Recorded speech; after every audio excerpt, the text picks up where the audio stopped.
এখানে পর্যন্ত যখন আমার সাথে খারাপ কাজটা করতেছে, বলতেছে চুপ করো চুপ করো, আমি তোমাকে বিয়ে করবো। আমার মেয়ের ওই জায়গায় তামায়া, ওই জায়গায় সুমা দেয়, ওই জায়গায় এগুলা করে, ওই জায়গায় এগুলা করে। প্রিয়া খানকে রুমে দিয়ে তার মা পাহারা দিত, এটাকে বলা হয় দেহ ব্যবসা। আপনারা বাসায় আসছেন কেন? আপনারা বাসায় আসছেন কেন? কেন আসছেন? আপনারা মানুষ থেকে টাই বাসায় আসছেন কেন? আমার অনুমতি নিয়ে আসছেন। সাভারের আশুলিয়ায় ধর্ষণ মামলায় কন্টেন্ট ক্রিয়েটর মোহাম্মদ ইমরান ওরফে ভিপি ইমরানকে গ্রেপ্তারের পর অবশেষে এ বিষয়ে মুখ খুললেন ধর্ষণের শিকার হওয়া তরুণী প্রিয়া।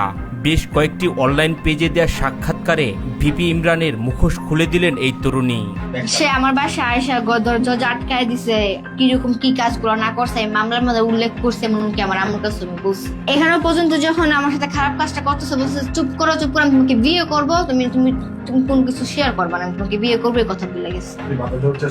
আমি বাধা দেওয়ার চেষ্টা করছি। প্রিয়া জানান টিকটকে ভিডিও বানাতে গিয়ে পরিচয় হয় ভিপি ইমরানের সাথে। এরপর ধীরে ধীরে সখ্যতা গড়ে ওঠে তার। সখ্যতার এক পর্যায়ে ঢাকায় চলে আসেন তারা। এরপর ইমরান নিজেই তার এলাকায় বাসা ভাড়া নিয়ে দেন। সেই বাসা এবং বিভিন্ন জায়গায় তার সাথে টিকটকে নিয়মিত ভিডিও বানাতেন তিনি। ইমরান হচ্ছে ওর সাথে ভিডিও কন্টেন্ট তৈরি করতাম, ওর সাথে পরিচয় ছিল আমার আগে থেকেই। এই তরুণী জানান হঠাৎ একদিন গাজীপুরে তাকে নিয়ে যান ইমরান। সেখানে টিকটকে ভিডিও বানানোর এক ফাঁকে তাকে দেন কুপ্রস্তাব। এক পর্যায়ে তাকে বিয়ের প্রলোভনও দেখান তিনি। পরে সে কোনো যায় তার সম্পূর্ণ কথা বলছে যে সে আমাকে পছন্দ করে, এরকম প্রপোজাল দিছে যে তার সাথে আমি সম্পর্ক রাখি, সে আমাকে বিয়ে করবে। এই তরুণী বলেন এর বেশ কিছুদিন পরে হঠাৎ তার বাসায় আসে ইমরান। এ সময় তার মা বাহিরে থাকায় এই সুযোগটাই কাজে লাগান তিনি। বাসায় ঢুকেই ঘরের দরজা বন্ধ করে দিয়ে জোর জবরদস্তি তাকে খাটে নিয়ে যায়। এ সময় জোরপূর্বক তার সাথে শারীরিক মেলামেশা করেন বলে জানান এই তরুণী। বন্ধ করে দিয়ে গেলেন, আমার জন্য ধস্তে যা যা করা লাগে সব ও এই রুমের ভিতরে করছে।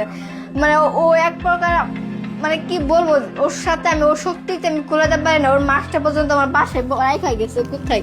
এই ঘটনার পর ইমরানের স্ত্রী সুমাইয়া তাদেরকে বাসায় ডেকে নেয়। বাসায় ডেকে নেয়ার পরে তাদের সাথে অত্যন্ত খারাপ ব্যবহার করা হয় বলে জানান তিনি।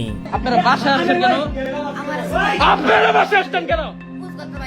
কেন আসছেন? আপনারা মানুষ থেকে টাই বাসায় আসছেন কেন? আমার অনুমতি নিয়ে আসছেন। বাসায় আসছেন কেন? ইমরানের সবকিছু আমার এই ফোনের মধ্যে ছিল, ওইগুলো আমি দেখাই দিব, দিকে মিডিয়ার মধ্যে সামনে প্রকাশ করে দিব, দেখে ওরা সবকিছু আমার এগুলো ডিলিট করে দিছে। এদিকে প্রিয়ার মা জানান বিভিন্ন সময়ে তার মেয়েকে বাইকে করে বিভিন্ন জায়গায় নিয়ে যেতেন ইমরান। তার সামনেই তার মেয়ের গায়ে হাত দিতেন বলেও জানান তিনি। পুরা শরীরে একটু বাদ লাগে নাই, তার শরীরে স্পষ্ট করে নাই। সে জায়গায় জায়গায় নিয়ে আমার মেয়েকে ফোনটার বাইকের ইমোশন করিয়ে করে আমার মেয়ের ওই জায়গায় তামায়া, ওই জায়গায় সুমা দেয়, ওই জায়গায় এগুলা করে। প্রিয়ার মা দাবি করে বলেন এআই দিয়ে ভিডিও তৈরি করে তার মেয়েকে ব্ল্যাকমেল করে বিভিন্নভাবে হেনস্থা করেন ইমরান। এআই দিয়ে একটা ভিডিও বানাইছিল, সে কিন্তু বানাইছিল, বানানোর পরে আমি কিন্তু একটা মামলাও করি। এদিকে ইমরানের স্ত্রী সুমাইয়া জানান তার স্বামী সম্পূর্ণ নির্দোষ। তার স্বামীকে বিভিন্ন ট্র্যাপে ফেলে ফাঁসানো হয়েছে। প্রিয়া এবং তার মা দেহ ব্যবসার সাথে জড়িত বলে এ সময় দাবি করেন সুমাইয়া। দরজার সামনে নাকি আধা ঘন্টা বা 50 মিনিটের মতো বসে থাকতো। তার মানে হচ্ছে প্রিয়া খানকে রুমে দিয়ে তার মা পাহারা দিত, এটাকে বলা হয় দেহ ব্যবসা।